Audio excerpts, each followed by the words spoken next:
Petro-Politics is creating shockwaves at a time when refineries are down, supply is tight.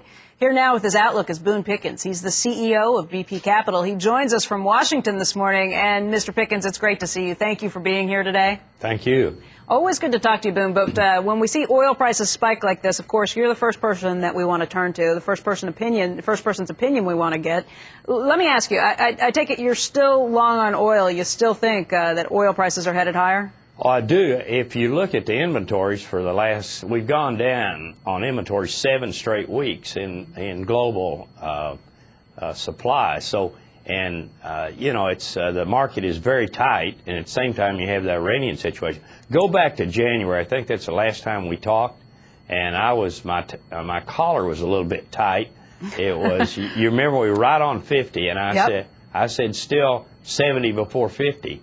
And we got an intraday 49.90, and then it went on up 14 points after that. So I'm still believe that the market will move on up for oil. I think you're getting ready to look at $70 oil pretty quick. You know, Boone, that's probably not a far-off call, given that right now we're above $64 a barrel. But what do you think? How much of this is based just on the fundamentals, and how much of it comes from the situation in Iran and the threat of more supply disruption?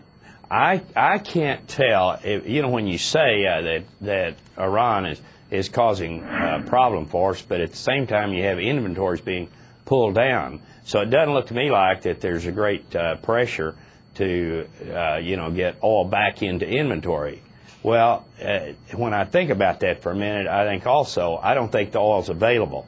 So I'm going to stick with 90% fundamentals, 10% geopolitical. Although, Ben, we really didn't see this big jump until Tuesday when we first heard about this extended threat. That's when there were rumors out there that were sending the price up $5 in about 7 or 8 minutes. If you take Iran out of this, if you take this situation out of it, do you think the markets would look at it the same way? I think that I think the fundamentals are in play. When you saw that big jump, I think that showed you that people are very nervous, and especially if they're in a position where they're not hedged, or they're actually playing the market short, and because that run-up was very, very fast. Although, Boone, a lot of the stuff that had been driving crude oil prices, at least over the last 6 or 7 weeks, had been because of the gasoline inventories. We'd seen a big drop there because of the refineries that were unexpectedly shut down. This time around, we actually saw the drawdown in gasoline refineries were less than expected. And we've had a lot of guests that have come on this program and said gasoline spikes traditionally every time right around Memorial Day, but maybe this year we're getting it a little earlier, and you're not going to be paying as much for gasoline after Memorial Day. You agree with that? No. I think the gasoline market will stay tight. We've had turnarounds. Some of these refineries have been down longer than we expected. That's not unusual. When you have problems, you go ahead and try to you just do the whole job. You don't try to patch it, because when it gets hot, you'll be back down again.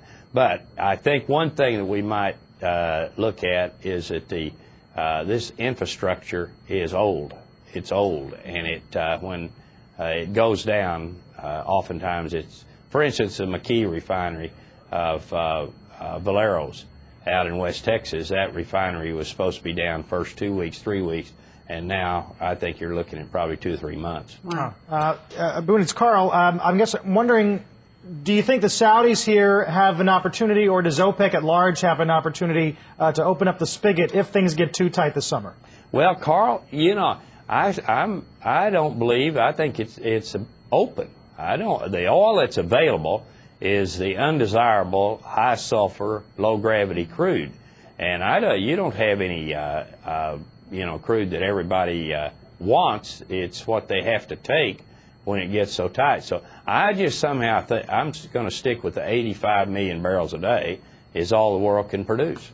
So you don't think the Saudis are going to roll in like a white knight? They're not going to be heroes, nothing like that? No, I don't think that. I think they're struggling with declining old production, trying to put on new production and drill some infill wells and get the production. I think all they can do is just keep it about where it is.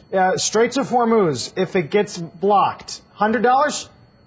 Oh, yeah, easy. Easy? Yeah. What's an aggressive target in that case, 120? I have no idea. I mean, the straits, 38 miles across, so it's going to be something awful big or several tankers that are going to have to be sunk in there, or it's got to be under fire to stop movement through the straits.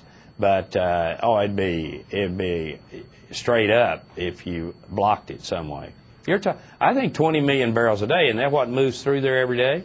At least 2.5. What? 2.5 from Iran a day? I don't know, but it's I don't know what the total is.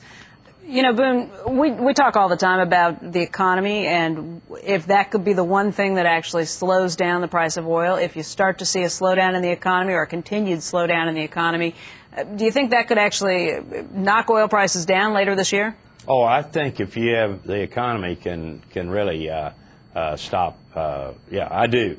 But we're looking at 1.5, 2. You know, I'm a parrot as an economist. I just sit and listen to the guys talk about it. No, I'm serious. And it looks like 1.5, 2 is about where our group comes out. For growth, GDP? Yes, yeah. Right. And if that's the case, the oil price is going on up is what's going to happen. Well, okay, let's put you on the spot again. We had you call last time. You were saying 70 before 50. What do you think this time? If you're looking out over the next 3 to 6 months, where are oil prices going? I'm ready for you. I knew it. 75 before 55. 75 before 55. Okay, that's about $10.50 off where we are today. If you're looking at anything else, I know you said that the Saudis are actually pumping as fast as they can with any of this, but there are those conspiracy theorists who say, you look at all the craze with ethanol, the last time we saw this big gains into alternative fuels last time around, OPEC actually shut it down by driving down the price of energy. Could they do that again and cut off this growth in ethanol and alternative fuels? I don't think so. I think ethanol's on its way. It's subsidized, which is unfortunate, but I think with 21 farm states and 42 senators that the subsidies for corn and ethanol is going to stay in place. So I think you're going to have ethanol. It's okay. Alternatives are fine. They need to fit into the overall economic pattern, but when it's subsidized, well, we know what it is.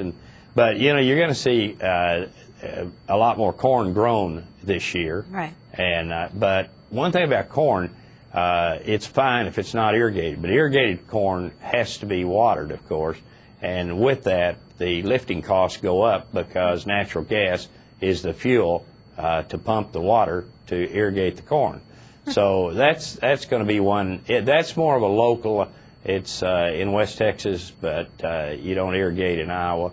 But all of this is going to be a very, very interesting year for energy. All right, Boone, it is always great to talk to you. Thank you for coming on and sharing your time with us today. And I'm hoping next time you're in New York, you're going to join us back here on the set again? I'll come back. Okay, Boone, always good to talk to you. Boone Pickens.